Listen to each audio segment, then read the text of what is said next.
Hi everyone, welcome back to my channel. This is Kirti Charan. Today's sum 5 into 5 whole power 3 whole power n plus 1 plus 5 square into 5 power 3n minus 1 by 8 into 5 power 3n minus 5 into 5 cube whole power n is equal to how much we have to find out. ఇలాంటి questions రీసెంట్గా డిఎస్సిలో ఇచ్చారండి. ఇవి options. ఇప్పుడు ఈ some సింపుల్గా ఎలా చేయాలో ఇప్పుడు చూపిస్తాను, చూడండి.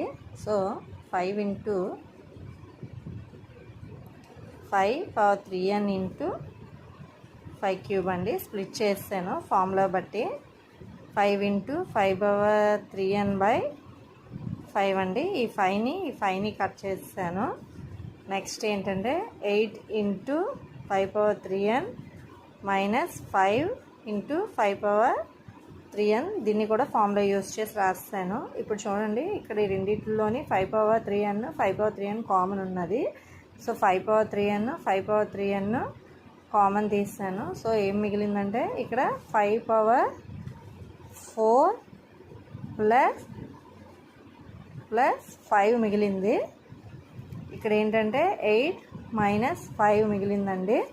సో ఇవి రెండు మనం క్యాన్సిల్ చేసేయచ్చు. 5 power 4 అంటే 625 ప్లస్ 5 బై 8లో నుంచి 5 తీస్తే 3 అండి.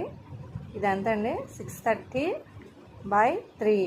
3 1s 3 2s 210 అండి. సో ఆన్సర్ ఏంటంటే 210. ఇలా సింపుల్గా చేసేసుకోవచ్చు మనం ఈ సమ్ని ఈజీగానే.